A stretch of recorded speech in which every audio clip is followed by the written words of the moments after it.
퇴직 후의 삶이 그토록 자유롭고 여유로울 줄 알았지만 막상 그 순간이 오니 머릿속은 공허하고 두려움만 남았습니다. 누구나 꿈꾸던 행복한 은퇴는 현실과 너무나 달랐습니다. 더 이상 매달 들어오는 월급도 없고 회사라는 사회적 연결고리도 끊긴 지금 삶의 방향을 잃고 방황하는 사람들이 너무나 많습니다. 이 글은 바로 그런 현실 속에서 좌절을 경험한 수많은 50대와 60대들에게 깊은 공감을 전하기 위해 시작됩니다. 퇴직 후 삶이 이렇게까지 무너질 줄이야.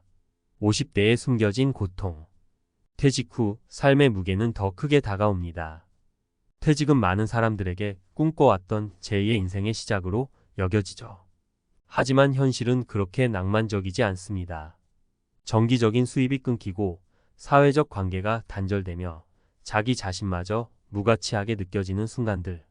많은 50대, 60대 은퇴자들이 그 무게를 온몸으로 느끼고 있습니다. 이제 우리는 이 고통 속에서 빠져나올 방법을 진지하게 고민해야 할 때입니다. 살해 일돈 걱정은 없을 줄 알았는데 김 씨 55세는 대기업에서 30년 가까이 일했습니다. 월급도 넉넉했고 퇴직금도 꽤 모았습니다. 하지만 퇴직 후 2년이 지나면서 그는 자신이 예상했던 것보다 훨씬 빨리 저축이 줄어들고 있다는 사실을 깨달았습니다. 자녀의 대학 등록금, 생활비, 예상치 못한 의료비까지. 돈이 계속 빠져나가지만 들어오는 수입은 없으니 답답하기만 했죠. 김 씨는 말합니다. 퇴직 전에 수입이 없다는 게 이렇게까지 무서운 일인지 몰랐어요. 저축이 금방 바닥날 줄은 더더욱 몰랐고요. 그때부터 고민이 시작됐죠. 앞으로 30년은 더 살아야 할 텐데 이 돈으로 어떻게 버티지? 라고요. 해결책은 무엇일까요? 김 씨는 소비를 줄이는 데서 답을 찾았습니다. 자동차를 팔고 대중교통을 이용하며 넓은 집을 줄여 관리비와 유지비를 절약했죠. 결국 김 씨는 생활비를 크게 줄이며 안정된 생활로 돌아갔습니다. 소비를 관리하지 못하면 퇴직 후의 삶은 무너질 수밖에 없다는 것을 깨달은 순간이었습니다. 이 사회적 고립이 이렇게 무서울 줄이야. 퇴직 전 이정자육 12세 씨는 늘 바빴습니다. 회사에서의 역할도 중요했고 동료들과의 회식도 잦았습니다. 하지만 퇴직 후 그녀를 찾는 이는 점점 줄어들었습니다.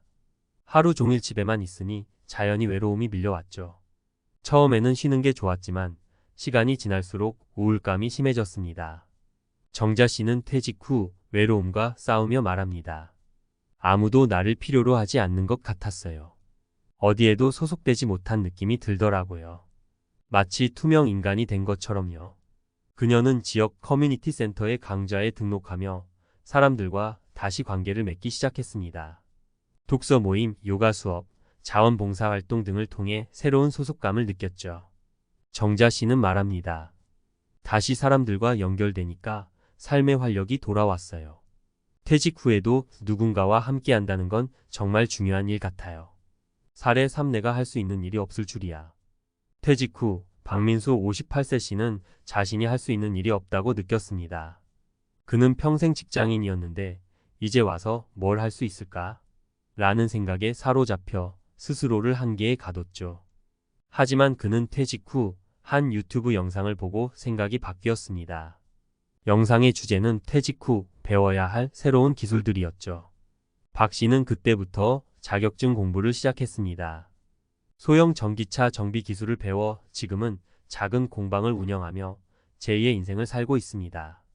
그는 말합니다. 퇴직 후에도 배우고 도전할 게 있다는 걸 알게 되니 정말 행복해졌어요. 처음에는 두려웠지만 지금은 오히려 새로운 인생을 사는 것 같아요. 퇴직 후에도 삶은 계속됩니다. 퇴직 후의 삶은 끝이 아닙니다. 오히려 새로운 시작일 수 있습니다. 김 씨처럼 소비를 관리하고 정자 씨처럼 새로운 관계를 만들어가며 박 씨처럼 새로운 기술을 배우는 과정은 여러분의 삶을 다시금 풍요롭게 만들 수 있습니다. 중요한 건 현실을 인정하고 그 안에서 해결책을 찾아 나가는 것입니다. 50대와 60대 여러분은 혼자가 아닙니다.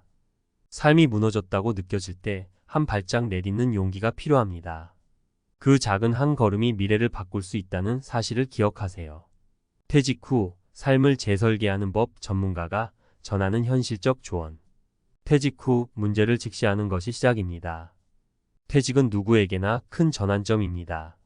그동안의 안정적인 수입이 끊기고 하루하루의 일정이 사라지면서 많은 분들이 혼란을 느낍니다. 하지만 중요한 건 이 혼란을 어떻게 극복하느냐에 따라 은퇴 후 삶이 완전히 달라질 수 있다는 점입니다. 이번 칼럼에서는 퇴직 후 삶을 재설계하기 위한 현실적인 방법과 구체적인 사례를 통해 여러분의 고민을 조금이나마 덜어드리고자 합니다. 1. 퇴직 후 재정 관리 계획 없이 돈은 사라진다. 많은 분들이 퇴직 후 재정적 어려움을 겪습니다. 평생 저축한 퇴직금이나 연금만으로 생활이 가능할 것이라 믿지만 현실은 다릅니다. 물가 상승, 예상치 못한 의료비, 자녀 지원 비용까지 모든 게 생각보다 빠르게 자산을 갉아먹습니다. 한 연구에 따르면 퇴직 후 5년 이내에 자산의 40%가 줄어든다는 통계도 있습니다. 그렇다면 어떻게 해야 할까요? 첫째, 고정비부터 줄이는 것이 중요합니다. 특히 주택 관련 비용, 자동차 유지비, 불필요한 보험료 등에서 큰 절약을 할 수 있습니다. 둘째, 퇴직 전부터 소득원을 마련하는 겁니다. 예를 들어 파트타임으로 일하거나 소규모 창업 또는 자격증을 활용한 부업을 시작해보는 겁니다. 예시: 김영수 62세 씨는 퇴직 후에도 매달 고정 지출이 300만 원에 달했습니다. 처음에는 괜찮을 줄 알았지만 3년 만에 저축이 반토막 나며 위기를 느꼈습니다. 그는 주택을 소형 아파트로 줄이고 대중교통을 이용하며 생활비를 절반 이하로 줄였습니다. 지금은 퇴직금을 지키며 안정된 생활을 하고 있습니다. 2. 사회적 고립을 극복하라. 관계는 삶의 활력이다. 퇴직 후 가장 흔한 문제 중 하나가 바로 사회적 고립입니다.